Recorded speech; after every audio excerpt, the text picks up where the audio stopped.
One of the signs that the Prophet ﷺ mentioned of the Day of Judgment is the prevalence of people that would walk past graves and say, Ya laytani kuntu makana, I wish I was in his spot. On the other hand, another sign of the Day of Judgment is the increase of materialism, where you'll have people that are clinging on to every single desire in life because they don't believe in anything after it. For the believer, both living and dying are for Allah subhanahu wa ta'ala, and the abode of this world and the abode of the hereafter are both places in which you hope to be in a state that is pleasing to Allah subhanahu wa ta'ala. So remember the Prophet sallallahu alaihi wasallam walking in on Aisha radiallahu ta'ala anha while she was making dua. In this narration, the Prophet sallallahu alaihi wasallam walks in on Habiba radiallahu ta'ala anha as she is making dua. And in this situation, the Prophet sallallahu alaihi wasallam hears a specific dua from her and suggests to her something else. So Habiba radiallahu ta'ala anha was making the following dua. She said that I was saying, Allahumma mati'ni bi zawji Rasulillahi sallallahu alayhi wa sallam, wa bi Abi Sufyan, wa bi akhi Muawiyah. O Allah, allow me to live a long life alongside my husband Rasulullah sallallahu alayhi wa sallam, and to have my father Abu Sufyan, and to have my brother Muawiyah. Basically, allow me to live long with them, allow them to have a long life as well. Allow us to enjoy each other's company for a long time on this earth. Now the Prophet ﷺ, he says to her, you have asked from Allah subhanahu wa ta'ala about durations of life that are already set, and the length of days that are already allotted, and sustenance, the share of which has already been fixed. And Allah subhanahu wa ta'ala would not do anything earlier before its due time, nor would He delay anything beyond its time. And then He said, وَلَوْ سَأَلْتِ اللَّهَ أَنْ يُعَافِيَكِ مِنْ عَذَابٍ فِي النَّارِ وَعَذَابٍ فِي الْقَبْرِ لَكَانَ خَيْرًا لَكِ. Had you asked Allah subhanahu wa ta'ala instead to protect you from the punishment of the grave and from the punishment of the fire, that would have been better for you. Now, pause. Ibn al-Jawzi rahimahullah points out something here, that Prophet ﷺ is not saying that there is anything wrong with the dua of Habiba radiallahu ta'ala anha. But the Prophet ﷺ was noting that what would be better is that you exert yourself, that you push yourself to make dua for the protection of the grave and the protection from the fire. Now here's the question. Is it okay to ask Allah subhanahu wa ta'ala to just increase your life? Is it okay to ask Allah subhanahu wa ta'ala to increase the life of someone else? Imam Bukhari rahimahullah, in his book Al-Adab al-Mufrad, in that collection, not Sahih al-Bukhari, in that collection, he has a chapter which is called Bab Man Da'a Bitul al-Umr, the chapter of the one who makes dua for a long life. And he includes in it a narration that has a weakness in it, but he wants to make the point that it is indeed permissible. And the narration is from Qais radiallahu ta'ala anha, that she reported that the Prophet ﷺ responded to her making a dua. And he said to her, sallallahu alaihi wasallam, طَالَ عُمْرُهَا, that her life has been extended by virtue of that which she said. And they said, meaning the narrators, that we do not know of any woman that lived longer than her, meaning it was an accepted dua for Allah subhanahu wa ta'ala to increase her life. Now that narration has some weakness in it, but you have the most famous narration of a dua for long life and what a beneficial life it was, the dua of the Prophet ﷺ for Anas ibn Malik radiallahu ta'ala anhu to live a long life. And it's when his mother, Suleiman radiallahu ta'ala anha, brought him to the Prophet sallallahu alaihi wasallam and asked the Prophet sallallahu alaihi wasallam to make dua for him. And the Prophet sallallahu alaihi wasallam said, Allahumma akthir malahu wa waladahu wa atil hayatahu wa aghfir lahu. O Allah, increase his wealth, increase his children, and elongate his life, and forgive him for his sins. So subhanAllah, it's a comprehensive dua. So give him wealth, give him children, give him a long life, and then forgive him for all of his sins. Anas radiallahu ta'ala anhu was the last major companion of the Prophet ﷺ to pass away. He lived over 100 years. He had more children and grandchildren than could be counted. He became extremely wealthy and was generous with that wealth. And hence you have the Prophet ﷺ explicitly saying, oh Allah, increase the lifespan of someone. Now here's the thing. The Prophet ﷺ knows that he's making dua for the increase of the lifespan of a young man in righteousness as well. What did Anas do with that long life? Was it a long life for the sake of having a long life? Or did we as an ummah benefit from that long life because all of the narrations that we learn about the Prophet ﷺ through the mouth of that young man who lived to be over 100 years old, radiyallahu ta'ala anhu.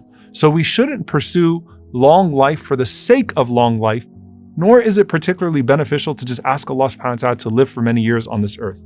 Now the question becomes here, what distinguishes the love for a long life of a believer from the love for a long life of a disbeliever, or someone who wants to get every desire fulfilled in this life from someone who wants to do every deed possible to please Allah subhanahu wa ta'ala and elevate themselves in the next life? The difference is Allah subhanahu wa ta'ala drives the desire to live and drives the desire to die if that is most beneficial. So let's get to that for a moment. The Prophet ﷺ said in an authentic hadith, لا يتمنى أحدكم الموت. No one of you should actually wish for death. ولا يدعو به. And no one should make dua to die before Allah subhanahu wa ta'ala has decreed for it to come to them. Why? إنه إذا مات أحدكم انقطع عمله وإنه لا يزيد المؤمن عمره إلا خيرا. Because he said sallallahu alaihi wasallam that the believer can no longer do good deeds when they die, and a believer's life is not increased except that it gives them the opportunity to do more good. And so does the believer wish for death? No. You think about, subhanAllah, that hadith where the Prophet ﷺ is presented the case of a man who dies shaheed 1 year before his best friend, 1 year before his companion, who dies after him and not shaheed, yet his rank is increased. Why was that? Because he had another year to worship and please Allah subhanahu wa ta'ala. And so the scholars mention that we are not a people who hate this life. We see life as an opportunity to please Allah subhanahu wa ta'ala, not ourselves, and that should be encompassed in any dua that we make to Allah subhanahu wa ta'ala for a longer life. Now there are also du'as for a quick death, but you have to pay attention to what those du'as are. There are du'as in which you ask Allah subhanahu wa ta'ala to take you if it is best for you because of something terrible that's going to happen. So the Prophet sallallahu alaihi wasallam said in an authentic hadith, Allahumma inni as'aluka fi'l al-khayrat wa tark al-munkarat wa hubb al-masakin wa idha aradta fi an-nasi fitna faqbidni ilayk ghayra maftun. O Allah, I ask you for the ability to do good deeds, to leave off evil, to love the poor. And if you intend for the people a fitna, if you intend for the people tribulation, then take me back to you without being tried. Now, this type of fitna that the Prophet ﷺ is referring to is not the type of fitna that is simply severe hardship. It's the type of fitna that potentially compromises your deen. And that's why in some narrations, the Prophet ﷺ specifically said, fitnatin mudilla, a fitna that leads me astray, a fitna that causes me to steer away from my deen. And this is what the scholars mentioned that Maryam alayhi salam was doing when she made dua to Allah subhanahu wa ta'ala, Ya laytani mittu qabla hadha wa kuntu nasyan mansiya. I wish I would have died before this, because she was afraid that what was going to happen to her as a result of that child was going to be a fitna for her in her deen. Instead, it was a means by which she was elevated. And so the type of fitna that would actually make you want to ask Allah subhanahu wa ta'ala to die is the one in which you fear that your deen is going to be impacted. So does the believer love life, or does the believer love death? The believer loves Allah subhanahu wa ta'ala, and the believer accepts whatever Allah subhanahu wa ta'ala sends to them as an opportunity to please Him. So if that is a longer life in which we could do good deeds like sadaqah and salah, charity and pray, and do good for the world around us, alhamdulillah. And if that is an opportunity of shahada, of martyrdom that Allah subhanahu wa ta'ala sends to us, alhamdulillah. And if Allah subhanahu wa ta'ala takes me at this point because He knows that I'm at my peak, alhamdulillah. And if Allah subhanahu wa ta'ala knows that something else is going to happen that might steer me away, alhamdulillah. And that's why, by the way, when you look at righteous people that passed away in a young age, a lot of times we say, oh wow, if that person would have lived a few more years, right? What would they have done? You don't know. Allah subhanahu wa ta'ala does. So alhamdulillah for the one who decrees just the right time for us to come into this earth and just the right time for us to leave. At the end of the day, the believer's love for life is rooted in their wanting to do more good deeds to please Allah subhanahu wa ta'ala. And their love for death is rooted in their wanting to meet Allah subhanahu wa ta'ala, not because they love death itself. And at the end of the day, we want Allah subhanahu wa ta'ala to take us at the time that is best for us. And the Prophet ﷺ said in such a comprehensive hadith that let not one of you wish for death But if a person is going to make dua for death, then let them say, Allahumma ahyini ma kanat al-hayatu khayran li, wa tawaffani idha kanat al-wafatu khayran li.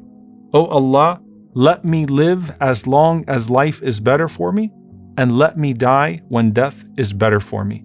At the end of the day, you trust Allah subhanahu wa ta'ala with the timing, because just like Allah subhanahu wa ta'ala knows the reality about something you're asking Him for, Allah knows the reality of you if you were to live another day or die tomorrow.